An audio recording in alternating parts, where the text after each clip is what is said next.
Close your eyes for a moment. Picture a small schoolhouse on the open prairie, its red paint bright against the pale morning sky. Children skipping through golden fields, slates under their arms, their laughter carried by the wind. It sounds like a painting, doesn't it? It sounds like something from a simpler, purer time, the kind of image you've seen on calendars and Christmas cards your whole life. But stay with me, because what I'm about to tell you will change the way you see that painting forever. The year is 1884. Somewhere in Nebraska, in a single-room building made of sod and rough timber, a 6-year-old girl named Clara pulls on her wool stockings in the dark. The fire in the kitchen stove has not yet been lit.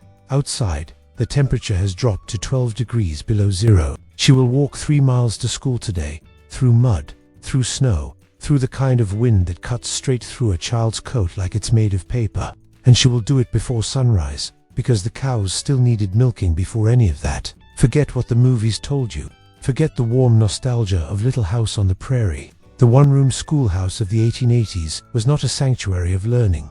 It was a battlefield, a place where children fought against the cold, against exhaustion, against hunger, against the brutal discipline of a system that had no patience for weakness. It was a place that asked children to be adults before they had finished growing, and it called that character building. But here is the question I want you to sit with as we begin this journey together. Was it cruelty, or was it the only way? Were these children being broken, or were they being forged, hammered like iron into something that could survive a world without mercy? The answer, as you'll discover, is more complicated than either the romantics or the critics want to admit, and it starts with a simple, brutal fact. The ink in Clara's inkwell has frozen solid overnight. This is not a story about charming simplicity. This is not a story about wholesome values and fresh-baked bread. This is a story about what it actually cost in sweat, in pain, in the small, quiet dignity of children who had no choice but to endure, to build the nation we inherited. If that sounds like something worth understanding, then let's begin. And if this resonates with you, share it with someone who thinks they know what the past looked like. Welcome to Old Memories of America. Today, we pull back the curtain on the one-room schoolhouse. Not the myth, but the truth. Not the painting, but the thing beneath the paint. The building itself was rarely red. That detail, the charming little red schoolhouse of American mythology, was largely a later invention. A coat of paint applied not to wood, but to memory itself. In reality, most rural schoolhouses were constructed from cheapest materials. Rough-cut timber in the Midwest, sod blocks in the treeless plains of Kansas and Nebraska, bare adobe in the Southwest. They were functional in the way that a tool is functional, built for a purpose, not for beauty. Step inside one of these buildings on a January morning. The first thing that strikes you is not warmth, not safety. It is the cold. A cold that lives in the walls, in the floor, in the very air you breathe. The single iron stove in the corner, if the school was fortunate enough to have one, had gone out overnight. The older boys, it was understood, would arrive early to lay the fire.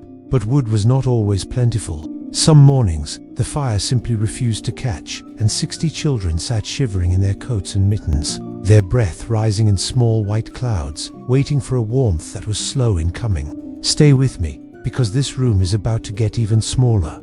60 children, let that number settle. Not 20, not 30, 60, and sometimes more. Children ranging in age from 5 to 20 years old, crammed onto wooden benches in a space no larger than a modest living room. The youngest sat closest to the stove. The oldest sat nearest the door, which in winter meant nearest the draft. There was no soundproofing, no separation, no silence. The recitations of the youngest children floated through the arithmetic of the oldest. The coughing of one child became the coughing of all. The smell of that room, close your eyes and imagine it.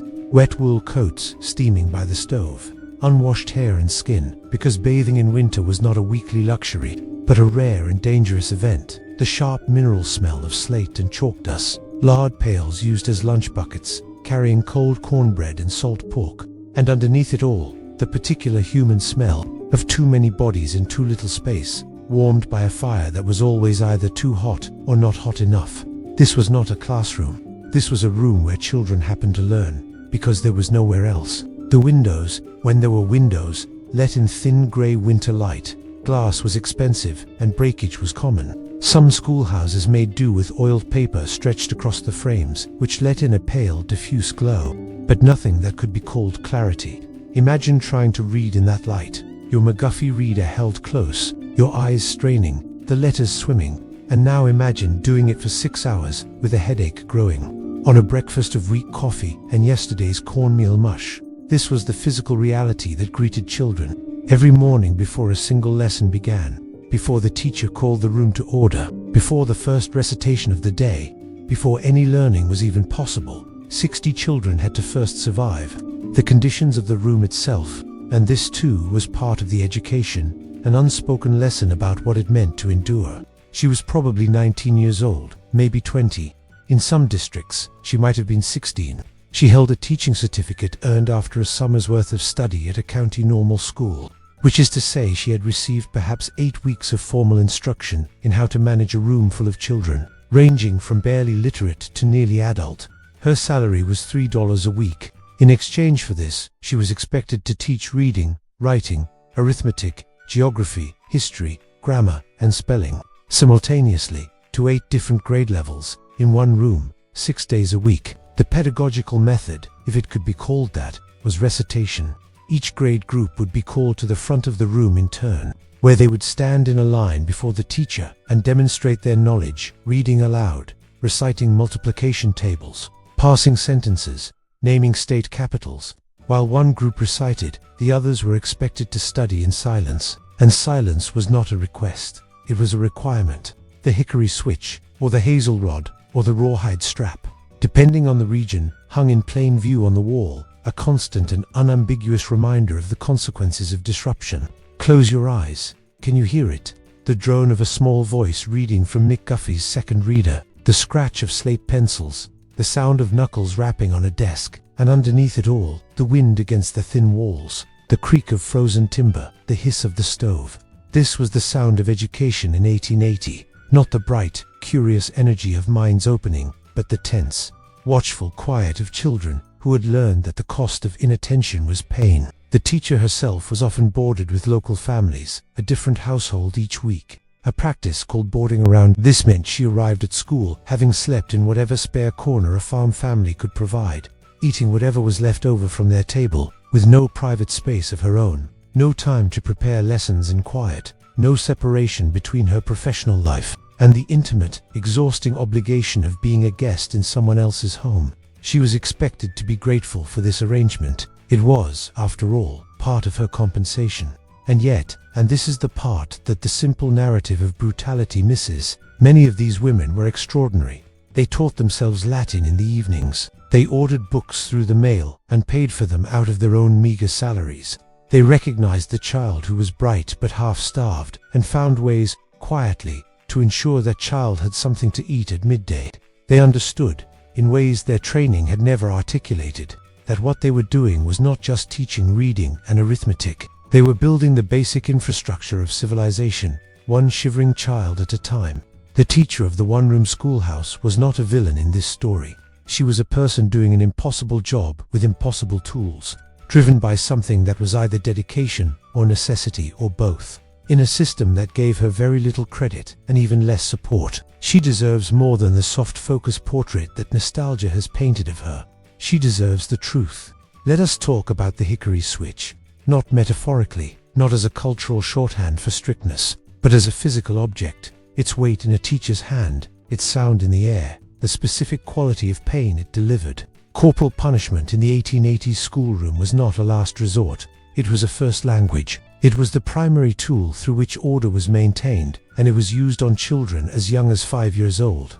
Without hesitation and without apology, the offenses that could earn a child the switch were, by modern standards, almost incomprehensible.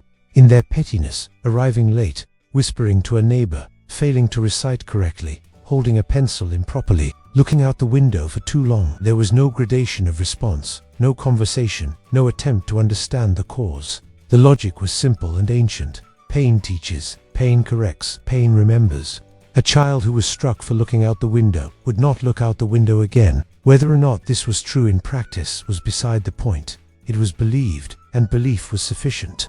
And now, let us talk about the inkwell, a small ceramic cup set into a hole in the wooden desk, filled with iron gall ink, a dark, cold liquid that froze in temperatures below 28 degrees Fahrenheit. On winter mornings, before the stove had sufficiently warmed the room, children would arrive to find their inkwells solid. This was not an emergency. This was a Tuesday. The solution was to hold the inkwell in your cupped hands, pressing your palms against the ceramic, breathing on it, waiting for your own body heat to thaw the ink, so that you could do your penmanship lesson.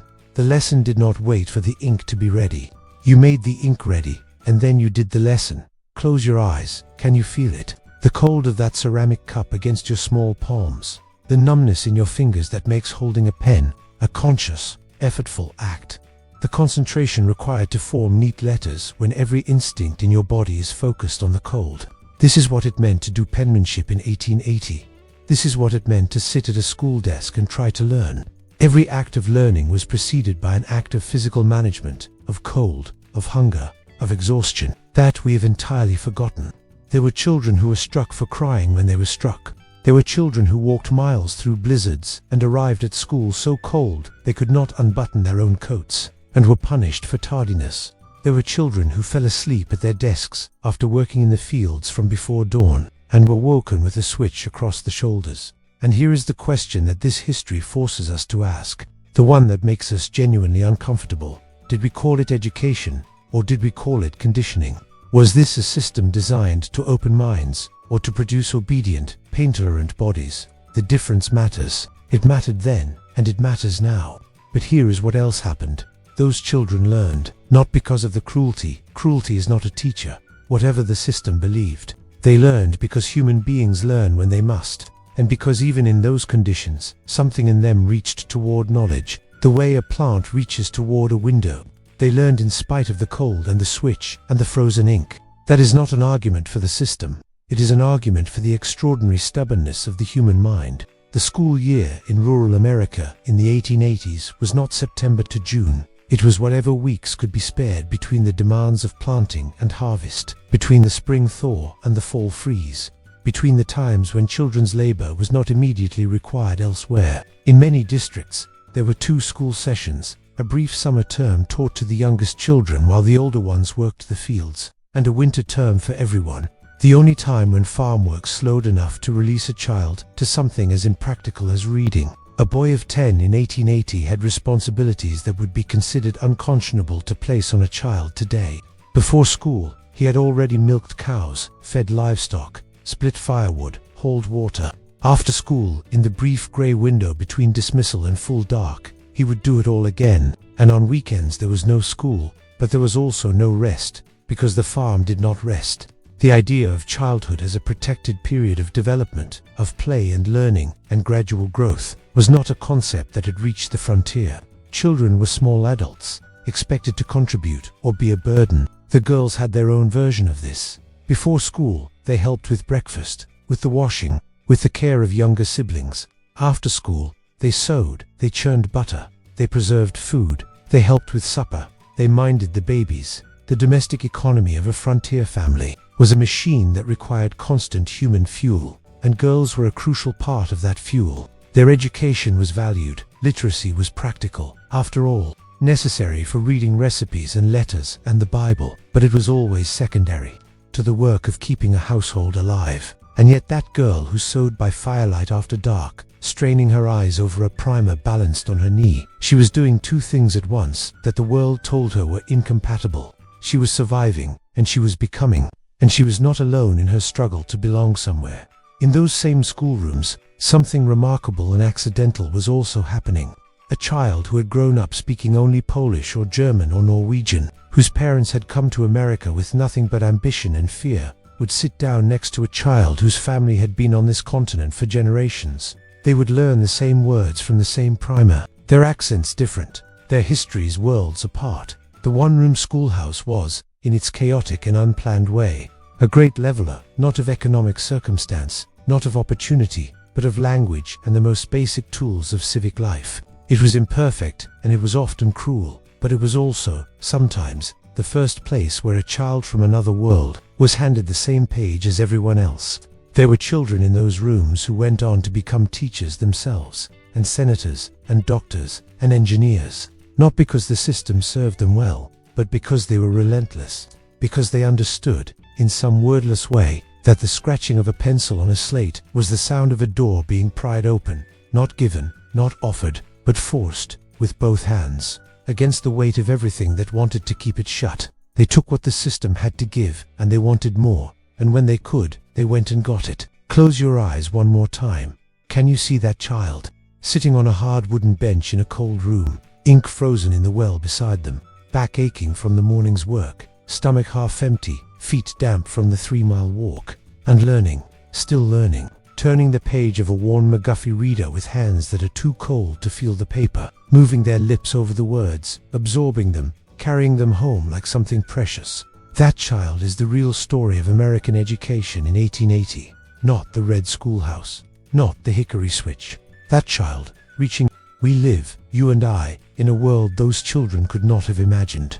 Climate-controlled classrooms, individualized learning plans, digital textbooks, trained counselors, breakfast programs. We live in a world that has accepted the idea that a child's mind is something to be nurtured rather than simply drilled. Education is not a punishment to be endured, but a possibility to be opened. This is progress, real, hard one, important progress, and it did not come from nostalgia. But here is what I want you to carry with you as you go about your day.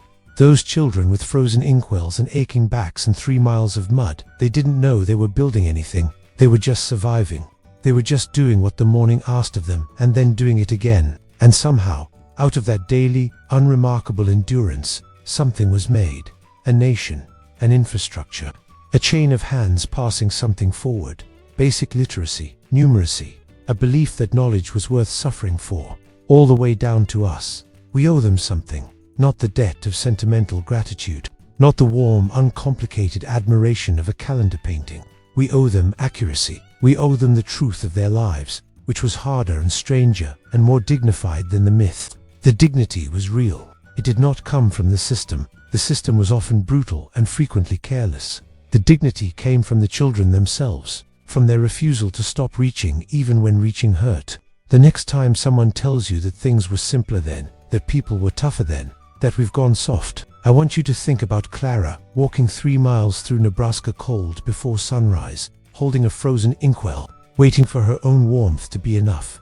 Think about what it actually costs to be tough. About what was extracted from those children in exchange for the literacy that let them write their names, and read a contract, and send a letter home. Toughness is not free. It is paid for, always, by someone, and yet, and I mean this, there was something in that education that we might do well to remember. Not the cold, and not the switch, and not the impossibility of what was asked, but the seriousness, the weight of it, the understanding, shared by every child in that room, that what they were doing mattered. That learning to read was not entertainment but survival, that knowledge was not a luxury but a tool, and that the only way out of the life they had been born into was through the words on that page, that understanding is worth something, that we should not lose. This was another episode of Old Memories of America, where we keep the flame of the past alive, not to warm our hands at a comfortable fiction, but to see, by its light, what actually happened. If this story moved you, if it made you think differently about the world your great-grandparents built, and what it cost to build it, please share it with someone who needs to hear it. And if you have a memory, a story your grandmother told, a detail from your own family's past, leave it in the comments. Every memory is a lesson, and every lesson, a legacy. See you in the next video. Until then.